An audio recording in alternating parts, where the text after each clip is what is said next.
Focus.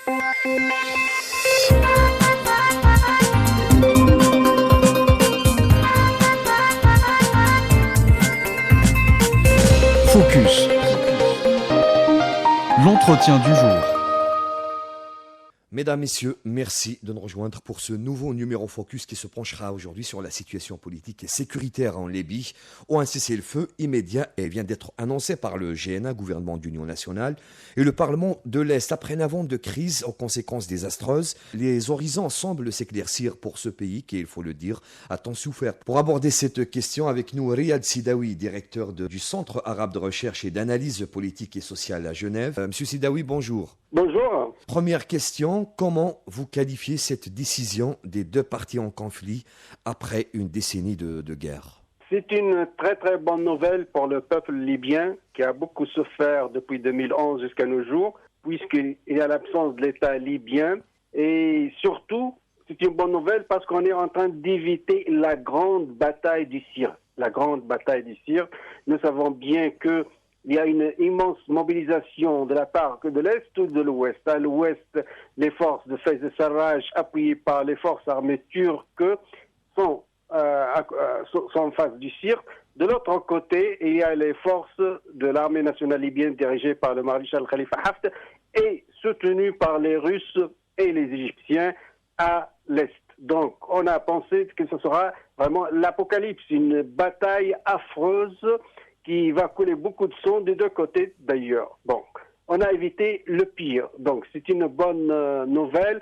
Mais est-ce que c'est une paix durable ou non ? J'ai des forts doutes que ce soit une paix durable. Les deux parties, séparément, ont également émis le vœu d'aller vers des élections prochaines. La démocratie en Libye, les élections en Libye, depuis 2011, je n'étais pas optimiste. Pourquoi je n'étais pas optimiste ? Parce qu'on a en sciences politiques ce que nous appelons la démocratisation et la transition démocratique. Il n'y a pas une transition démocratique en Libye. 1. Il n'y a pas une culture politique démocratique en Libye. 2. Il n'y a pas des partis politiques et des syndicats qui ont l'habitude d'exercer la politique d'une manière démocratique en Libye. Donc il y a un vide au plan démocratique. Cette culture qui n'existe pas, comment on va pousser une population composée des tribus vers une démocratie. Ça veut dire on accepte les résultats des urnes. Or, il y a eu une tentative en 2014. Voilà, en juin 2014, il y a eu des élections qui ont donné le Parlement actuel de Tobruk, mais à Tripoli, certains partis politiques ont refusé ces résultats. Ils n'ont pas accepté ces résultats. Que ce soit l'un ou l'autre à tort ou à raison, c'est pas ça l'important. L'important, c'est qu'il n'y a pas un contrat social, il n'y a pas un contrat démocratique, il n'y a pas un contrat politique entre les protagonistes afin de stabiliser la vie politique et passer d'un pouvoir à un autre d'une manière pacifique. Il n'y a pas ça, ça n'existe pas en Libye. Donc on est face à une société tribale, il faut souligner le rôle social des tribus, et on est face aussi à des partis politiques qui ne sont pas mûrs pour la démocratisation de la Libye. Donc je ne suis jamais optimiste pour une démocratie en Libye. Et une scène politique carrément anéantie par l'effet de guerre, hein. Ça il faut le dire aussi. Seigneurs des guerres, ceux qui ont profité de cette guerre, parce qu'il y a des profiteurs, il y a des seigneurs des guerres, il y a des aventuristes qui sont devenus des milliardaires et des riches en Libye grâce à cette guerre civile et les ingérences étrangères, évidemment. S'il y a les Russes d'un côté et les Turcs de l'autre en Libye, c'est évidemment pour les richesses libyennes, pour le pétrole libyen. Parlons justement ingérence étrangère. Les deux parties rivales ont souligné que l'objectif final de l'annonce du cessez-le-feu est le recouvrement de la souveraineté totale sur les territoires libyens et surtout le départ des forces étrangères. L'ingérence étrangère, un problème fondamental dans la crise libyenne. Les Libyens parviendront-ils à tourner la page des interférences d'une manière définitive ? C'est très difficile. Encore une fois, je ne suis pas optimiste, je suis plutôt pessimiste. C'est très difficile. Pourquoi ? Parce que revenons en 2011, ce qui s'est passé en Libye, c'est l'intervention de l'OTAN. L'OTAN a cassé, a détruit l'État libyen, le régime libyen, le gouvernement libyen. 3 concepts différents, mais ce qui nous intéresse, évidemment, l'État libyen. Ça veut dire le monopole de la violence légitime. Je traduis une seule armée, une seule police, un seul appareil policier national qui sécurise tout le pays. Tout ça n'existe pas en Libye. Tout ça n'existe pas en Libye. Il n'y a pas des illusions, il n'y a pas des mirages. La Libye, c'est une situation chaotique où il y a plusieurs acteurs. Les ingérences étrangères, évidemment, sont des puissances mondiales. Je souligne l'OTAN qui a détruit l'État libyen. Aujourd'hui, à mon avis, l'OTAN est représenté par les forces turques. La Turquie est un pilier de l'OTAN. Je pense, quand je parle de l'OTAN, je ne parle pas de la France. Je parle directement des États-Unis d'Amérique, du Pentagone. Je pense que le Pentagone a donné à l'armée turque cette tâche, qui est la tâche de l'OTAN, que ce soit en Syrie ou en Libye. Surtout, nous voyons bien l'intervention massive des Turcs après l'intervention russe. Et les Américains, évidemment, sont anti-russes. Dès qu'on voit des Russes, donc, il faut les opposer, et cette fois-ci avec leurs alliés, les Turcs. Donc, toutes ces interventions, c'est pour le pétrole. Aujourd'hui, je suis en train de regarder le discours de Erdogan. Il ne parle que de l'énergie et des pétroles, la mer Noire.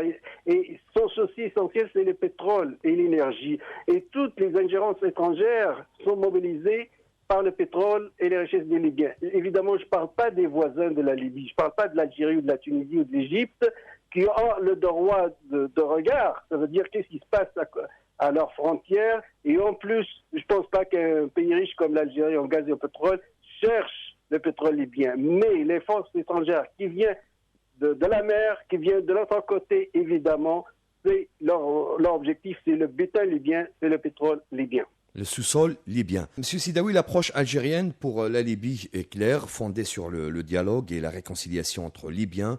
Ce cessez-le-feu, est-ce le fruit de la médiation algérienne ? Je pense oui, évidemment. Je pense oui. Parce qu'il y a deux tendances, soit la guerre, soit la confrontation totale et sanguinaire. Et là, évidemment, c'est alimenté par les forces de l'OTAN, soit la solution nationaliste, voire politique, pacifique, basée sur un accord de paix durable qui est la version algérienne. L'Algérie, la diplomatie algérienne dit qu'il faut que les protagonistes libyens s'entretenus et trouvent une solution pacifique, durable, sans ingérence étrangère. Et ça, c'est évidemment la solution idéaliste. Et espérons bien que ça va être durable pour les Libyens. Parce que l'accord de paix aujourd'hui, à mon avis, c'est l'accord algérien, où c'est l'attente algérienne, où c'est l'Algérie qui a poussé vers cet accord. Mais les autres forces qui ne veulent pas la paix en Libye, au contraire, qui cherchent le sous-sol libyen, qui cherchent les richesses libyennes, je pense qu'ils vont tout faire afin de saboter cet accord. Et je dis ça, malheureusement, il faut que les Libyens se réveillent et que le nationalisme libyen prend les relèves et qu'ils doivent savoir que ces ingérences étrangères ne sont pas pour le peuple libyen, mais pour la richesse du peuple libyen qui est le pétrole. Une Libye, une et indivisible, ça va se concrétiser ? Ce sont aussi mes inquiétudes et mes doutes. Nous savons bien que dès 2011, certaines voix en Occident ont parlé que la Libye historique, en fait, elle se compose de trois États. La Cyrénaïque à l'ouest, la Tripolitaine à l'est et Fezzan au sud. En 1953, il y a eu la Confédération de la Libye. Notamment Jean Daniel à l'époque, il a souligné cette division, que la Libye c'est trois États. Quand on regarde la carte actuelle aujourd'hui, on voit bien que la Libye malheureusement est divisée en trois États. Le Fezzan, le sud est presque autonome, on a l'est et l'ouest ici, Sirte, le Jafra, qui divise la Libye entre est et ouest. Regardons bien la carte, on va comprendre la géopolitique de la Libye.